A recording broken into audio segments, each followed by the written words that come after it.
सभी नमस्ते सभी को। स्वागत है आज के सेशन पे। मेरा नाम है ऑर्को और आज आप सभी लोग आए हैं इनवेस्ट के 12 बजे के सेशन पे, जहाँ पे हम लोग कहानियां सुनते हैं मोशी मैम के द्वारा। सभी ये एक कहानियों का सेशन होता है जहाँ पे मोशी मैम एक के बाद एक स्टोरी सुनाती है।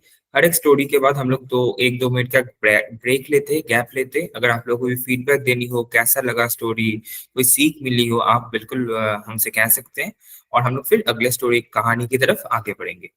तो यही है आज का फॉर्मेट। तो मोशी मैम ऑलरेडी हमारे साथ है। मोशी मैम प्लीज आप स्टार्ट कर सकते हैं। नमस्कार, आप सबका बहुत बहुत स्वागत है आज के इस स्टोरी टेलिंग सेशन में। मेरा तो बहुत मन रहता है कि मैं कितनी जल्दी आप लोगों के पास आऊं और अच्छी अच्छी कहानियां लाऊं।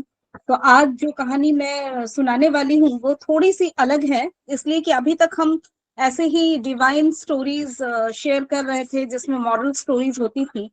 आज एक फरमाइश आई थी पिछले सेशन में कि मुंशी प्रेमचंद की कोई कहानी बोली जाए। तो हिंदी साहित्य की ये एक बहुत ही प्यारी कहानी है। इसमें भी मॉरल तो है ही और उम्मीद है आप लोगों को पसंद आएगी। तो मैं शुरू करती हूँ। मुंशी प्रेमचंद, जिन्हें हम कलम के सिपाही कहते हैं, जादूगर हैं वो शब्द विन्यास में। उनकी कहानी है। मैंने बहुत एंजॉय किया, उम्मीद है आप लोग भी एंजॉय करेंगे। कहानी का शीर्षक है महातीर्थ। मुंशी इंद्रमणि इनकी कहानी है। इनकी जो है पारिवारिक स्थिति ऐसी है कि इनकी आमदनी तो कम थी और खर्चे ज्यादा।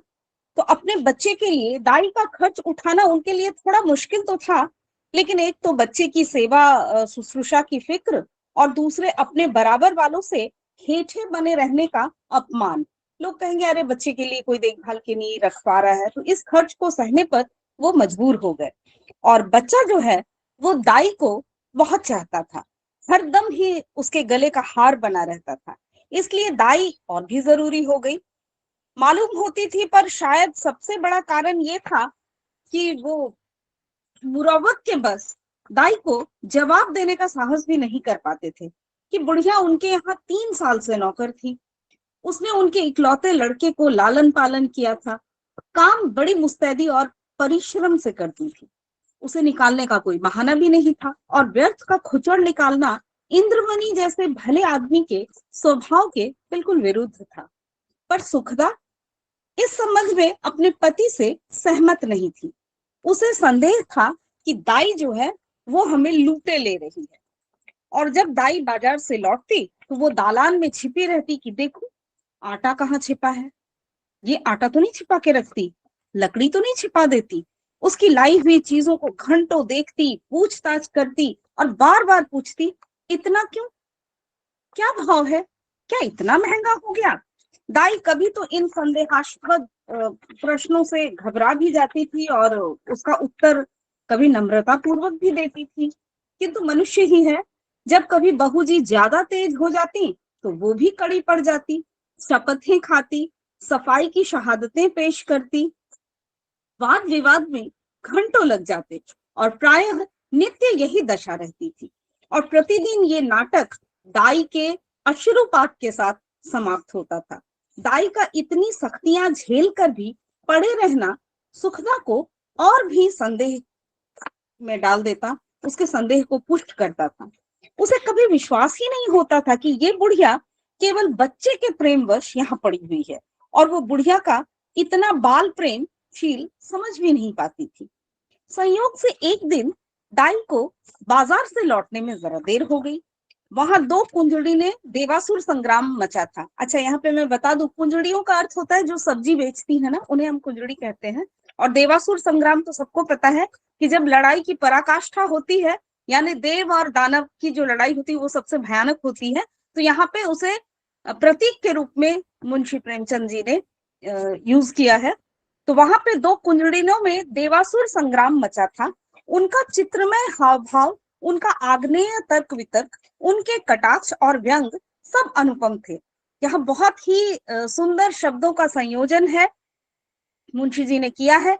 चित्रमय हाव भाव का अर्थ होता है, आपने कभी देखा होगा कि छोटे लोग जब लड़ते हैं तो उनके हाथ पांव, उनका बॉडी लैंग्वेज बहुत ही हास्यास्पद हो जाता है, और इतनी मतलब तेज होती है, आग्नेय तर्क वितर्क, मैंने उनकी जो उनके बीच में जो विवाद चल रहा है वो बिल्कुल मतलब आग की लपटों की तरह है। उनके कटाक्ष, एक दूसरे को जो वो बातें सुना रहे हैं, और व्यंग, सब कुछ अनुपम थे।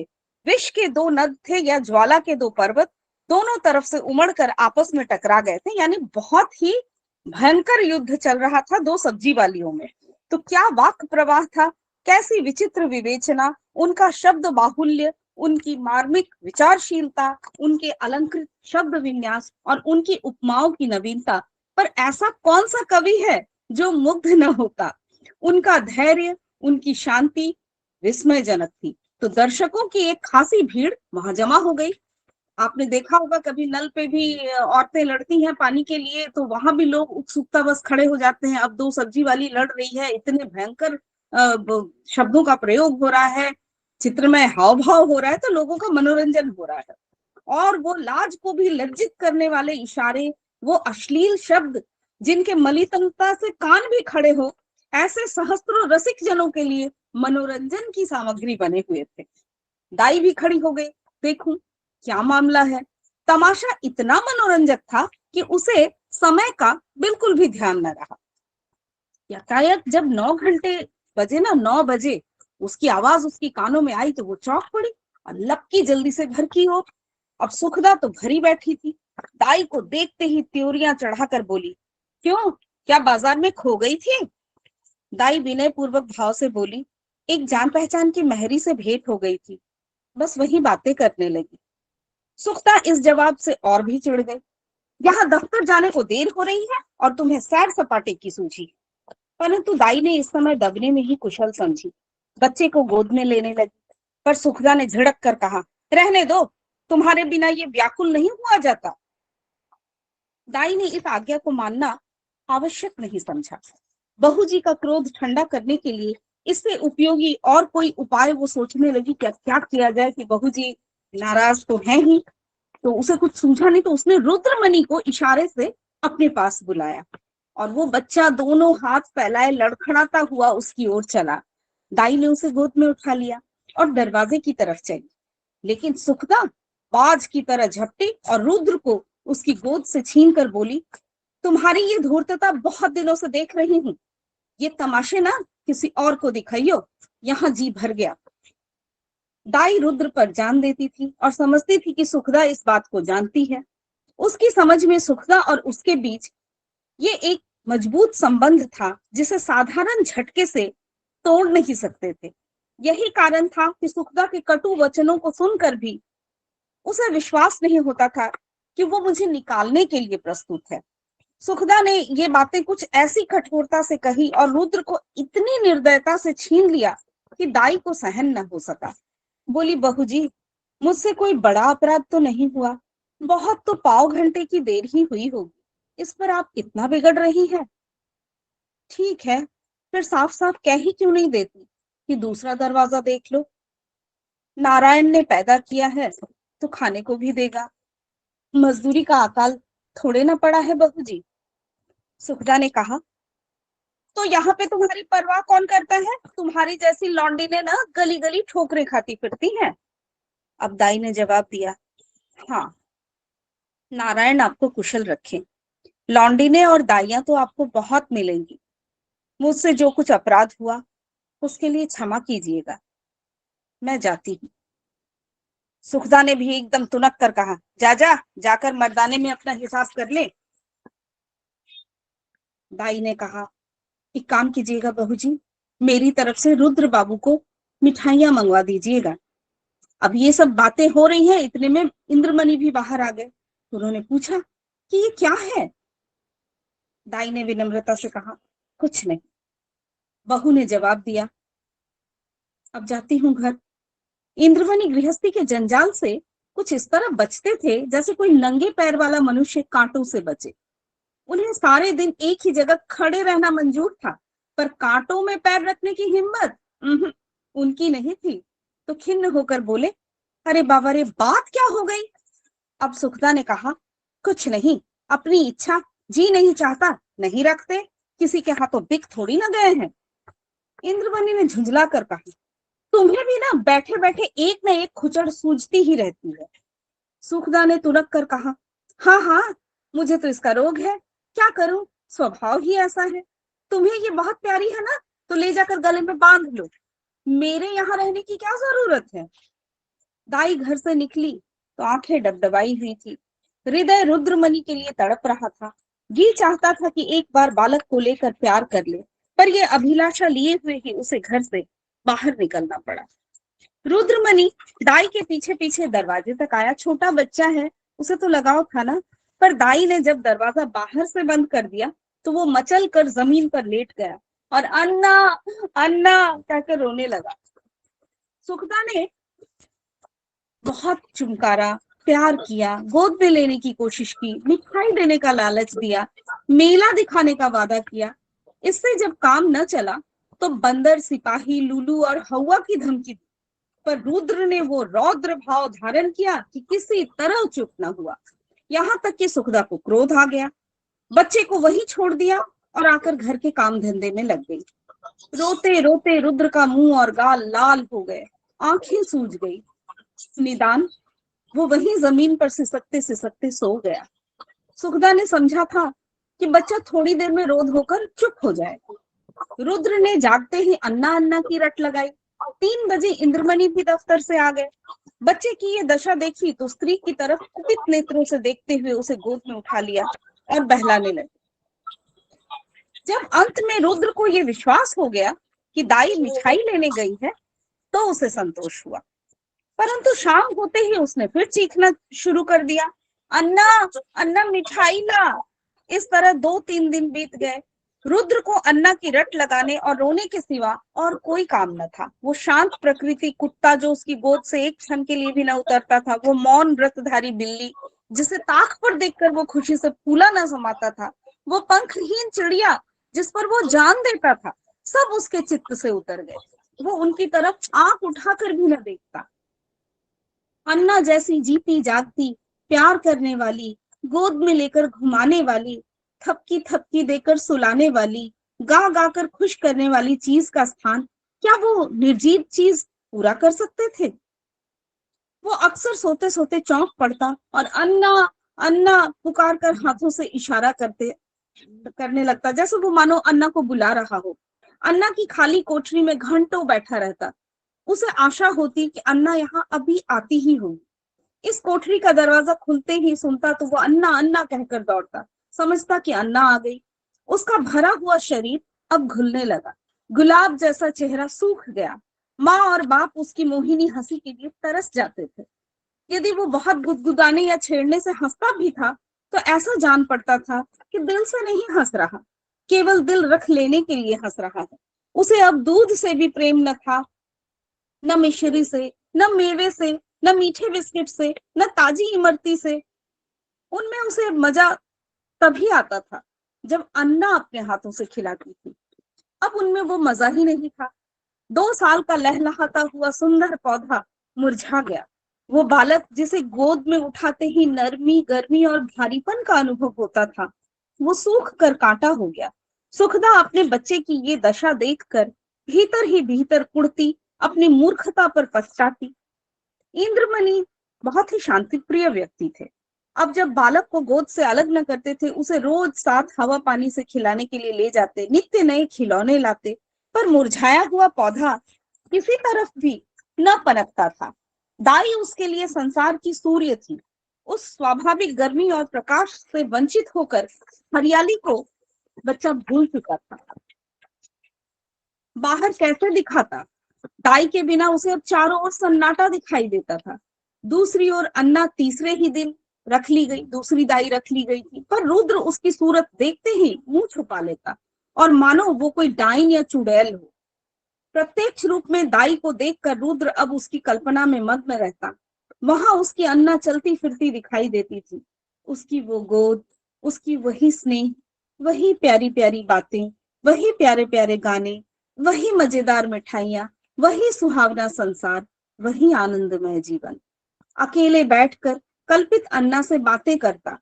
अन्ना अन्ना कुत्ता भूखे, अन्ना गाय दूध देती, अन्ना उजला उजला घोड़ा न दौड़े, सवेरा होते ही लोटा लेकर दाई की कोठरी में जाता और कहता, अन्ना अन्ना पानी।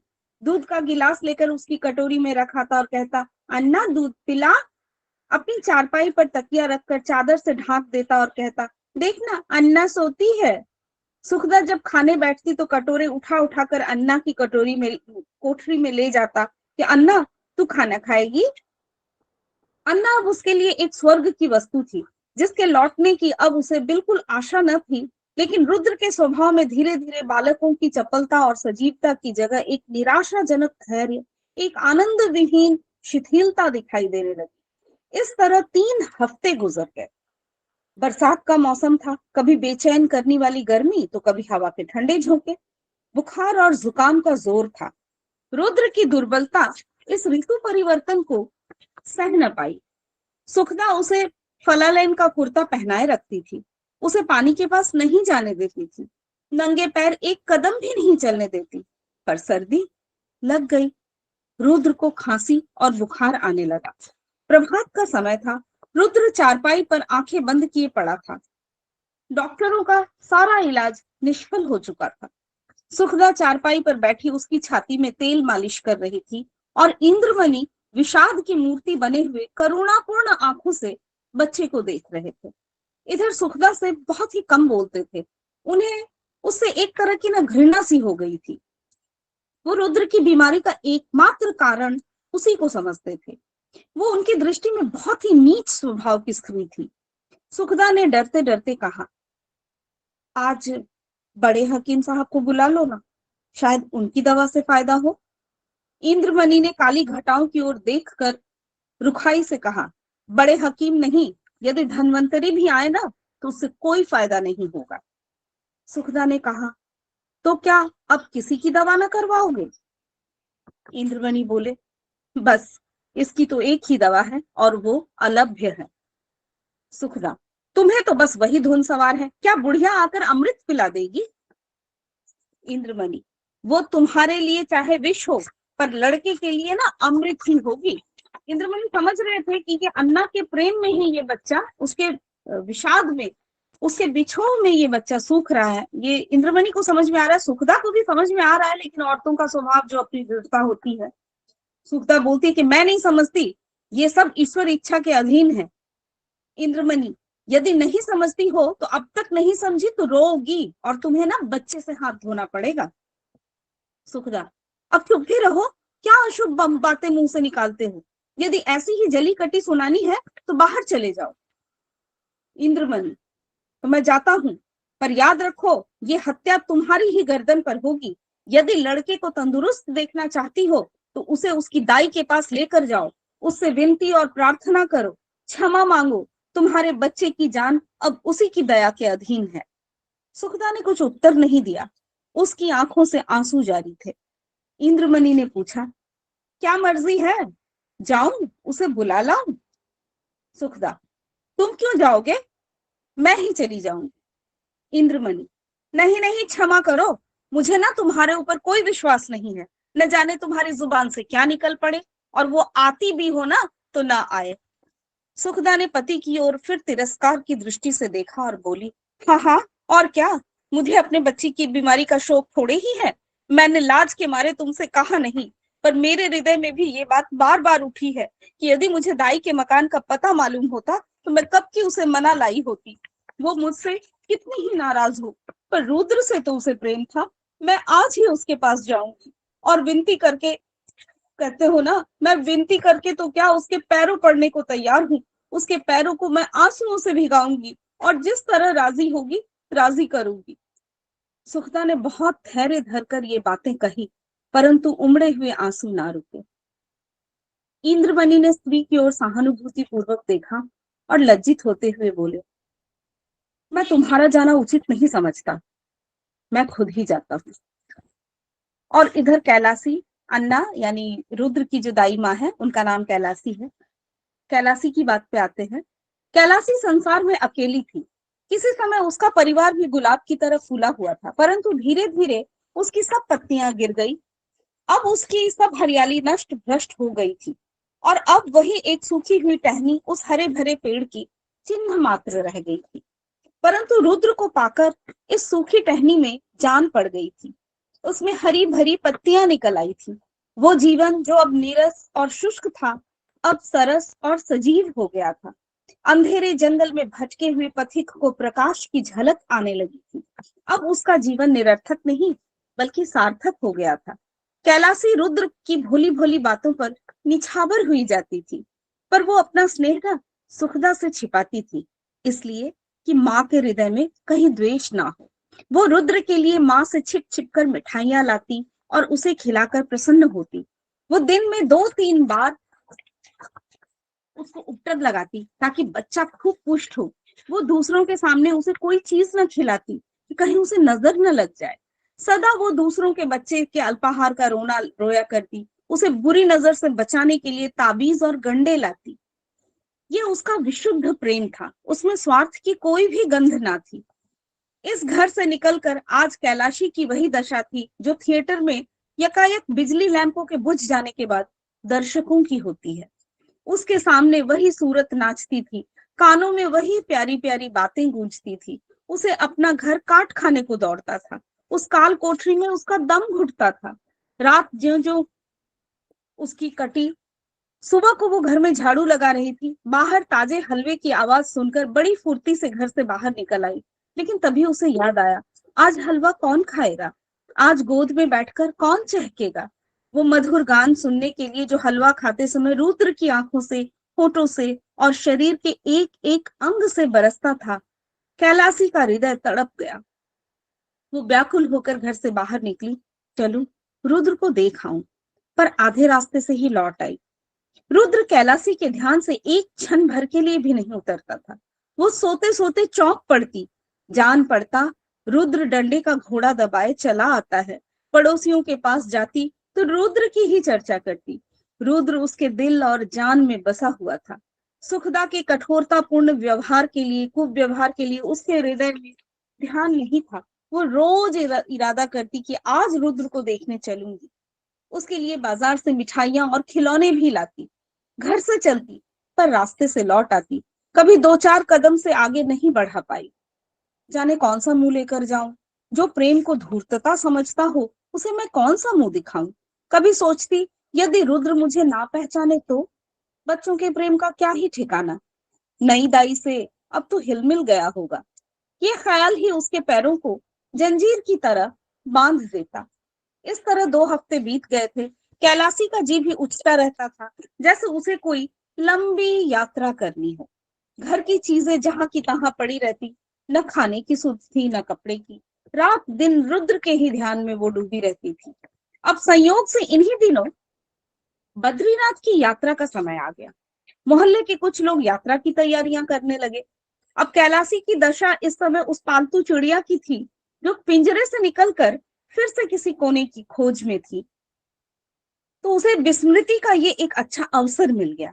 वो भी तैयार हो गई। आसमान पर काली घटाएं छाई हुई थी और हल्की हल्की फुहारें पड़ रही थी। दिल्ली स्टेशन पर यात्रियों की भीड़ थी।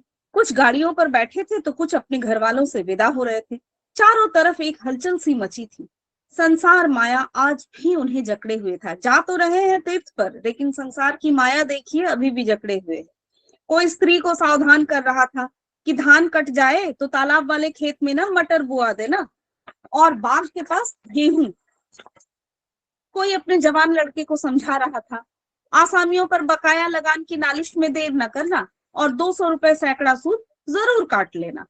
एक बूढ़े व्यापारी महाशय ने अपने मुनीम से कहा, माल आने में देर हो तो खुद चले जाइएगा और चलतू माल न लीजिएगा, नहीं तो रुपया फंस जाएगा। पर कोई कोई ऐसे श्रद्धालु मनुष्य भी थे जो धर्म मग्न दिखाई देते थे। वे या तो चुपचाप आसमान की ओर निहार रहे थे या फिर माला फेरने में तल्लीन थे। कैलासी भी एक गाड़ी में बैठी सोच रही थी कि इन भले आदमियों को अब भी संसार की चिंता है। जा रहे हैं तीर्थ करने, लेकिन संसार की चिंता छूट ही नहीं रही है। वही वाणिज्य, व्यापार, लेन देन की चर्चा। फिर उसका ख्याल आया कि रुद्र इस समय यहाँ होता तो वो बहुत रोता, मेरी गोद से कभी ना उतरता। लौटकर उसे मैं अवश्य देखने जाऊंगी। या ईश्वर किसी तरह गाड़ी चले, गर्मी के मारे व्याकुल हुई जा रही है। इतनी घटा उमड़ी हुई है किंतु बरसने का नाम नहीं लेती। बहुत उमस है। मालूम नहीं ये रेल वाले देर क्यों कर रहे हैं। झूठ मूठ इधर उधर दौड़ते फिरते हैं। ये नहीं कि झटपट गाड़ी ही खोल दें, यात्रियों की जान में जान तो आए। एकाएक उसने इंद्रमणि को बाईसाइकिल में बैठे हुए प्लेटफॉर्म में आते देखा। उसका चेहरा उतरा हुआ था और कपड़े भी पसीने से तर थे। वो गाड़ियों में झांकने लगे। कैलासी केवल ये जताने के लिए कि मैं भी यात्रा करने जा रही हूँ गाड़ी से बाहर निकल आई, और इंद्रमणि उसे देखते ही लपक कर करीब आ गए और बोले, क्यों कैलासी, तुम भी यात्रा को चली? कैलासी ने सगर्भ दीनता से उत्तर दिया, हाँ, यहाँ क्या करूं, जिंदगी का कोई ठिकाना तो है नहीं, मालूम नहीं कब आंखें बंद हो जाएं। अब परमात्मा के यहाँ भी तो मुंह दिखाने का कोई उपाय होना चाहिए। रुद्र बाबू, वो तो अच्छे हैं ना? अब इंद्रमणि बोलते हैं, अब तो जा ही रही हो तो रुद्र का हाल पूछकर क्या ही करोगी, बस उसे आशीर्वाद देती रहना। कैलासी की ना छाती धड़कने लगी। घबरा कर बोली, उनका जी अच्छा नहीं है क्या? इंद्रमणि, वो तो उसी दिन से बीमार है जिस दिन तुम वहां से निकली। 2 हफ्ते तक उसने अन्ना अन्ना की रट लगाई। अब 1 हफ्ते से खांसी और बुखार में पड़ा है। सारी दवाइयां करके हार, कुछ फायदा ना हुआ। मैंने सोचा था चलकर तुम्हारी अनुनय विनय करके लिवा लाऊंगा, क्या जाने तुम्हें देखकर उसकी तबीयत ही संभल जाए। पर तुम्हारे घर पर गया तो मालूम हुआ कि तुम तो यात्रा करने जा रही हो। अब किस मुंह से मैं चलने को कहूँ? तुम्हारे साथ जो सलूक हुआ वो कौन सा अच्छा किया था जो इतना साहस करूं? फिर पुण्य कर्म में विघ्न डालने का भी डर है। जाओ, उसका ईश्वर ही मालिक है। आयु शेष है तो बच ही जाएगा, अन्यथा ईश्वरी गति में किसी का क्या वश। कैलासी की आंखों के सामने अंधेरा छा गया। सामने की सारी चीजें तैरती हुई मालूम होने लगी। हृदय भावी अशुभ की आशंका से दहल गया। हृदय से निकला, हे ईश्वर, मेरे रुद्र का बाल भी न बांका हो। प्रेम से गला भर गया। विचार में किया, ऐसा नहीं हो सकता। ईश्वर इतने कठोर हृदय नहीं है। मेरा प्यारा बच्चा रो रो कर हलकान हो गया और मैं उसे देखने भी नहीं गई। सुखदा का स्वभाव अच्छा नहीं था ना सही, किंतु रुद्र ने मेरा क्या बिगाड़ा था? मैंने माँ का बदला बेटे से लिया। ईश्वर मेरा अपराध क्षमा करो। प्यारा रुद्र मेरे लिए हुड़क रहा है। इस ख्याल से ही कैलासी का कलेजा महसूस उठा और आंखों से आंसू बह निकले। मुझे क्या मालूम था कि उसे इतना प्रेम है मुझसे, नहीं मालूम बच्चे की क्या दशा है। भयातुर हो बोली, दूध तो पीते हैं ना? इंद्रमणि, तुम दूध पीने को कहती हो? उसने 2 दिन से आंखें तक नहीं खोली। कैलासी, हे मेरे परमात्मा, अरे कुली, कुली, बेटा आकर मेरा सामान गाड़ी से उतरवा दो, अब मुझे तीरथ जाना नहीं सूझता। हाँ बेटा, जल्दी करो। बाबूजी, देखो ना, कोई इक्का हो तो ठीक करवा लो। इक्का रवाना हुआ। सामने सड़क पर बच्चियां खड़ी थी। घोड़ा धीरे धीरे चल रहा था। कैलासी बार बार झुंझलाती और इक्कावान से कहती, बेटा जल्दी करो, मैं तुझे कुछ ज्यादा ही पैसे दूंगी। रास्ते में मुसाफिरों की भीड़ देखकर उसे क्रोध आ जाता। उसका जी चाहता घोड़े पर लग जाए। लेकिन इंद्रमणि का मकान करीब आया तो कैलासी का हृदय उछलने लगा। बार बार हृदय से रुद्र के लिए शुभ आशीर्वाद निकलने लगा। ईश्वर करे सब कुशल मंगल हो। इक्का इंद्रमणि की गली की ओर मुड़ा। अकस्मात कैलासी के कान में रोने की आवाज आई। उसका कलेजा मुंह को आ गया। सिर में चक्कर आ गया। मालूम हुआ वो नदी में डूबी जाती है। जी चाहा एक के पर से एकदम से कूद पड़े, पर थोड़ी ही देर में मालूम हुआ कि कोई स्त्री मैके से विदा हो रही थी। उसे संतोष हुआ। अंत में इंद्रमणि का मकान आ गया। कैलासी ने डरते डरते दरवाजे की तरफ ताका, जैसे कोई घर से भागा हुआ अनाथ लड़का शाम को भूखा प्यासा घर आए और दरवाजे की ओर सटकी हुई आंखों से देखे कि कोई तो बैठा तो नहीं है मेरे लिए। दरवाजे पर सन्नाटा छाया हुआ था। महाराज बैठा सुरती मल रहा था। कैलासी को जरा ढाढ़स हुआ। घर में बैठी तो नई दाई पुलटिस पका रही थी। हृदय में बल संचार हुआ। सुखदा के कमरे में गई तो उसका हृदय गर्मी के मध्यकाल के सदृश कांप रहा था। सुखदा रुद्र को गोद में लिए दरवाजे की ओर एक टक ताक रही थी, शोक और करुणा की मूर्ति बनी हुई। कैलासी ने सुखदा से कुछ नहीं कहा। रुद्र को उसकी गोद से लिया और उसकी तरफ सजल नयनों से देखकर बोली, बेटा रुद्र, आंखें खोलो। रुद्र ने आंखें खोली। क्षण भर दाई को चुपचाप देखता रहा। तब यकायक दाई के गले से लिपट कर बोला, अन्ना, अन्ना आ गई, अन्ना आई। रुद्र का पीला मुरझाया हुआ चेहरा देख उसका जी मचल उठा, लेकिन रुद्र का पीला मुरझाया हुआ चेहरा खिल उठा, जैसे बुझते हुए दीपक में तेल पड़ गया हो। ऐसा मालूम हुआ मानो वो कुछ और बढ़ गया है। जब होता है ना, दिया बुझने से पहले आप तेल डालते हैं तो कैसे लौ उसके ऊपर आ जाती है, वैसा ही दृश्य था। एक हफ्ता बीत गया। प्रातः काल का समय था। रुद्र अब स्वस्थ हो चुका था। रुद्र आंगन में खेल रहा था। इंद्रमणि ने बाहर से आकर उसे गोद में उठा लिया और प्यार से बोले, तुम्हारी अन्ना को मारकर भगा दें? रुद्र ने मुंह बनाकर कहा, नहीं, वो रोएगी।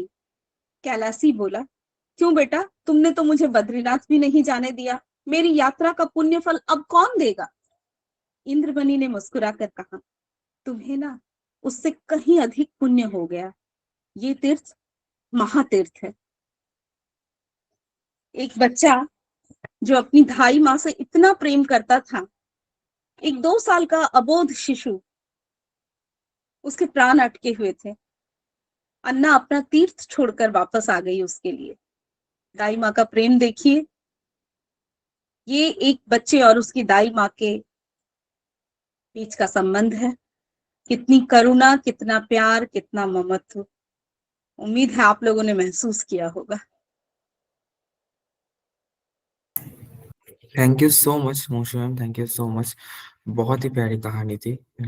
बहुत ही सुंदर था। अगर कोई कुछ कहना चाहते हैं, कोई कुछ फीडबैक देना चाहते हैं, प्लीज कह सकते हैं, या फिर कोई कुछ अ, जो आप लोगों को सीख मिली या फिर जो फील किया आप लोगों ने, अगर। हाँ जी देवराज सर, हाँ जी सर। नमस्कार जी। मुंशी हाँ प्रेमचंद की कथा बहुत ही अद्वितीय है। इसमें इतना आनंद आता है कि एकदम व्यक्ति उसी समय में पहुंच जाता है जैसे उन्होंने शुरू की थी, अंत तक मन बेकाबू नहीं हो, इधर उधर भटकता नहीं है। पूरा कथा में आपको ही ध्यान रहता है। बहुत बहुत धन्यवाद लक्ष्मी जी, और बहुत ढंग से ये कथा सुनाई, बहुत आनंद आया। धन्यवाद बहुत बहुत। Thank you so much sir, thank you so much, धन्यवाद सर, धन्यवाद सर। और बहुत ही प्यारी कहानी थी, बहुत ही प्यारी कहानी थी। अगर कोई कुछ और कहना चाहते, शेयर करना चाहते, तो हम लोग जरूर लेंगे। नहीं, nice story. Thank you so much, thank you so much Sarita ma'am, thank you so much. ठीक है, मोशी मैम, हम लोग अगली कहानी की ओर बढ़ सकते हैं। अगली कहानी जो हम अमूमन बोलते हैं कुछ मॉरल स्टोरीज, उसमें से ही एक छोटी कहानी, क्योंकि ये कहानी बहुत लंबी थी और ये फरमाइश थी कि मैं हिंदी साहित्य के कुछ कहानियों का चयन करूं, और मुंशी प्रेमचंद की कहानी ताई का भी फरमाइश है। मैं कोशिश करूंगी कि मेरे अगले सेशन में मैं वो भी सुनाऊं। आज तो मैं सुनाते सुनाते बहुत भावुक भी हो गई, क्योंकि मुंशी प्रेमचंद मेरे भी बहुत ही, मैं क्या बोलूं, मेरे पास शब्द नहीं है। मैं उनकी बहुत बड़ी फैन हूँ। ठीक है, तो अगली कहानी जो है वो है जैसा कर्म वैसा फल। हम लौटते हैं अपने रोजमर्रा के जीवन में छोटी छोटी बातों का ध्यान रख के हम कैसे जुड़े रह सकते हैं डिविनिटी के साथ। रामायण और महाभारत में वैसे तो लाक्षणिक रूप से अनेक प्रसंग हैं, समान ही है, परंतु जटायु और भीष्म पितामह की जो इच्छा मृत्यु है ना, इसके अंतर के प्रसंग में समानता होते हुए भी कर्मों की गति का अंतर असामान्य है। ये सोचने वाली बात है, गौर फरमाइएगा। जब रावण ने जटायु के दोनों पंख काट डाले तो काल आया, और जैसे ही काल आया मौत आ गई। गिद्धराज जटायु ने कहा, खबरदार मौत, आगे बढ़ने की कोशिश मत करना। मैं मौत को स्वीकार तो करूंगा, लेकिन तू मुझे तब तक नहीं छू सकती जब तक मैं सीता जी की सुधि प्रभु श्री राम को नहीं सुना देता। ईमानदारी से बताएं, इच्छा मृत्यु हुई या नहीं? मरना चाहते हैं जटायु जी की नहीं, जो मौत को ललकार रहे हैं और मौत उन्हें छू नहीं पा रही है, कांप रही है खड़ी होकर। गिद्धराज जटायु ने कहा, मैं मौत से नहीं डरता। तुझे मैं स्वीकार करूंगा, लेकिन मुझे तब तक स्पर्श नहीं करना जब तक मेरे श्री राम ना आ जाएं और मैं उन्हें सीता हरण की पूरी कथा ना सुना दूं।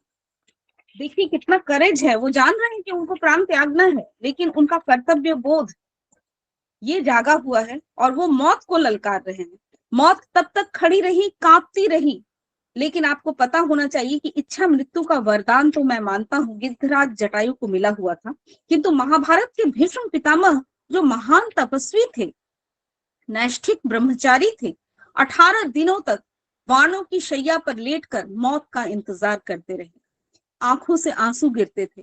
भगवान कृष्ण जब जब आते थे वो मन ही मन हंसते थे, क्योंकि सामाजिक मर्यादा के कारण बहिरंग दृष्टि से उचित नहीं था, लेकिन जब जाते थे तो भीष्म के कर्म को देखकर मन ही मन मुस्कुराते थे और भीष्म पितामह भगवान कृष्ण को देखकर तहाड़ मारकर रोते थे। हे कन्हैया, मैंने कौन से पाप किए थे जो परिणाम देख रहा हूं, आज बाणों की शैया पर लेटा हूं। भगवान कृष्ण मन ही मन हंसते थे, बहिरंग दृष्टि से समझा देते कि हे भीष्म पितामह, लेकिन याद रखना ये दृश्य महाभारत का है, जब भगवान श्री कृष्ण खड़े हैं और भीष्म पितामह बाणों की शैया पर लेटे हैं, आंखों में आंसू है भीष्म के और रो रहे हैं और भगवान मन ही मन मुस्कुरा रहे हैं। रामायण का ये दृश्य है कि गिद्धराज जटायु भगवान की गोद रूपी शैया में लेटे हैं, भगवान रो रहे हैं और जटायु हंस रहे हैं। आपको बात समझ में आई यहाँ पे क्या अंतर हुआ? वहां महाभारत में भीष्म पितामह रो रहे हैं और भगवान श्री कृष्ण हंस रहे हैं, और यहाँ रामायण में जटायु जी हंस रहे हैं और भगवान श्री राम रो रहे हैं। भिन्नता का प्रतीत हो रहा है ना? अंत समय में जटायु को भगवान श्री राम की गोद की शैया मिली, लेकिन भीष्म पितामह को मरते समय बाणों की शैया मिली। जटायु अपने कर्म के बल पर अंत समय में भगवान की गोद रूपी शैया में प्राण त्याग रहे हैं, राम जी की शरण में हैं, राम जी की गोद में, और बाणों पर लेटे लेटे भीष्म पितामह रो रहे हैं। ऐसा अंतर क्यों? ऐसा अंतर इसलिए, भरे दरबार में भीष्म पितामह ने द्रौपदी की इज्जत को लुटते हुए देखा था और विरोध नहीं किया था। दुशासन को ललकार देते, दुर्योधन को ललकार देते, लेकिन द्रौपदी रोती रही, बिलखती रही, चीखती रही, चिल्लाती रही, लेकिन भीष्म पितामह सिर झुकाए बैठे रहे, नारी की रक्षा नहीं कर पाए, नारी का अपमान सहते रहे। उसका परिणाम ये निकला कि इच्छा मृत्यु का वरदान पाने पर भी बाणों की शैया मिली और गिद्धराज जटायु ने नारी का सम्मान किया, अपने प्राणों की आहुति दे दी, तो मरते समय भगवान श्री राम की गोद की शैया मिली। यही अंतर है। इसलिए भीष्म 18 दिनों तक रोते रहे, तड़पते रहे, क्योंकि कर्म ही ऐसा किया था। नारी का अपमान देखते रहना ये बहुत बड़ा पाप है, और जटायु ने ऐसा सत्कर्म किया कि नारी का अपमान वो सह नहीं पाए। नारी के सम्मान के लिए उन्होंने अपने प्राणों की आहुति दे दी। तो इसीलिए जल भरी नहन कहत रघुराई, तात करम ते निज गति पाई। आंखों में आंसू भरकर गिद्धराज के ये दोहे, आंखों में आंसू भरे हुए कि रघुराई तात करम ते निज गति पाई। आज भगवान ने जटायु को अपना धाम दे दिया, तो जटायु को भगवान का धाम मिला, भगवान का रूप मिला और वे भगवानमय हो गए। इस प्रकार जटायु चतुर्भुज रूप धारण करके भगवान के धाम को प्राप्त हुए। बोलिए भक्त और भगवान की जय।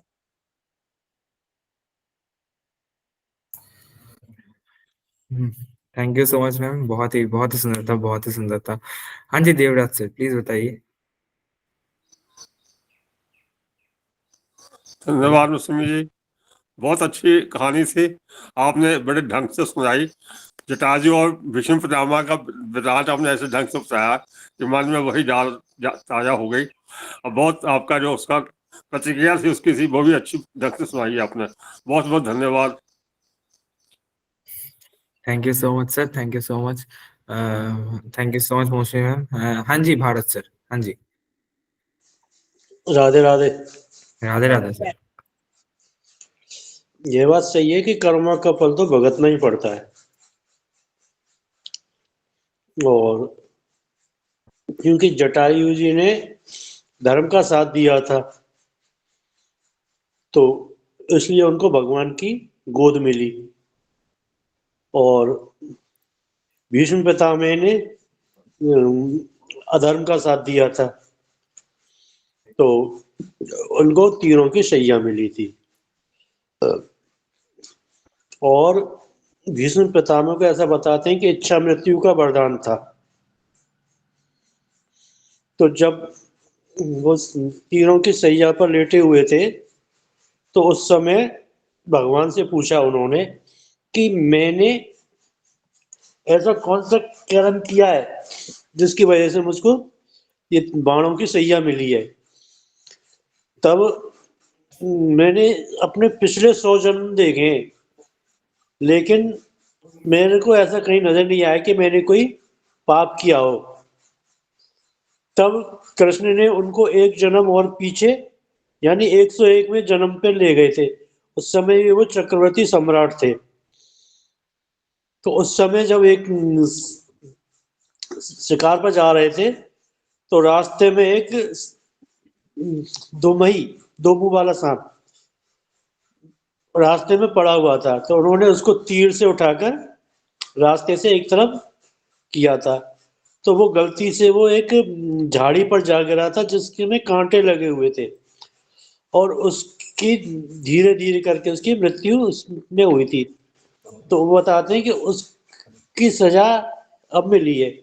जैसे वो कांटों पर पड़ी रही 6 महीने तक तो भीष्म पितामह को उसका फल भुगतना पड़ा था। ओके, ठीक है sir, thank you sir share करने के लिए ये कहानी, thank you so much. Moshe ma'am और स्टोरी है या फिर? एक स्टोरी और है, अगर वक्त है तो मैं बोल दूंगी, नहीं तो अगली बार बोल। मैम छोटा बड़ा मतलब? छोटा है, बहुत बड़ा तो ठीक है मैम, तो फिर हम लोग कर सकते हैं, एक लास्ट स्टोरी कर सकते हैं। ठीक। मेरी अगली कहानी का शीर्षक है संगठन में शक्ति होती है। ये हम सब जानते हैं कि अकेला चना फाड़ नहीं तोड़ता। तो एक बार हाथों की जो 5 उंगलियां है ना, उनमें आपस में झगड़ा हो गया। वो पांचों खुद को एक दूसरे से बड़ा सिद्ध करने की कोशिश में लगी हुई थी। अब ये अंगूठा बोला कि मैं सबसे बड़ा हूँ, उसके पास वाली उंगली बोली नहीं नहीं मैं सबसे बड़ी हूँ। इसी तरह सारे खुद को बड़ा सिद्ध करने में लग गए। अब निर्णय नहीं हो पा रहा था तो सब अदालत में गए। अब न्यायाधीश ने सारा माजरा सुना और उन पांचों से बोला कि आप लोग सिद्ध करो कि कैसे तुम सब बड़े। तो अंगूठा बोला मैं सबसे ज्यादा पढ़ा लिखा हूँ क्योंकि लोग मुझे हस्ताक्षर करने के स्थान पर प्रयोग करते हैं। पास वाली उंगली बोली कि लोग मुझे किसी इंसान की पहचान के तौर पर इस्तेमाल करते हैं। अब उसके पास वाली उंगली ने कहा कि आप लोगों ने मुझे नापा नहीं, अन्यथा मैं ही सबसे बड़ी हूँ। उसके पास वाली उंगली बोली मैं सबसे ज्यादा अमीर हूँ क्योंकि लोग हीरे और जवाहरात की अंगूठी मुझी में पहनते हैं, यानी रिंग फिंगर। इसी तरह सभी ने अपना अलग अलग महत्व बताया और अपनी प्रशंसा की। अब न्यायाधीश ने एक रसगुल्ला मंगाया और अंगूठे से कहा कि इसे उठाओ। अंगूठे ने भरपूर जोर लगाया लेकिन रसगुल्ला उठा नहीं। उसके बाद सारी उंगलियों ने एक एक करके कोशिश की लेकिन सारे विफल रहे। अंत में न्यायाधीश ने सबको मिलकर रसगुल्ला उठाने को कहा। झट से सबने मिलकर रसगुल्ला उठा लिया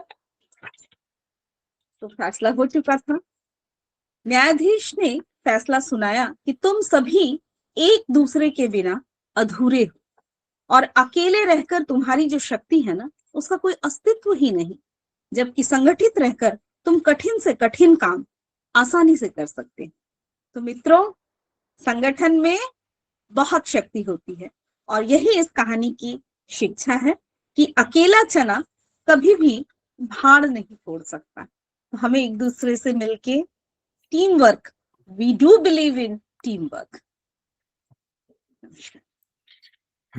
थैंक यू सो मच। बिल्कुल बिल्कुल बिल्कुल सही बात है। अकेला team work is the key to success. सब लोग जब एक साथ काम करते हैं तभी कोई चीज सफल होती है। और इसी के साथ, इसी कहानी के साथ हम लोग आज का सेशन यहीं पे समाप्त करते हैं।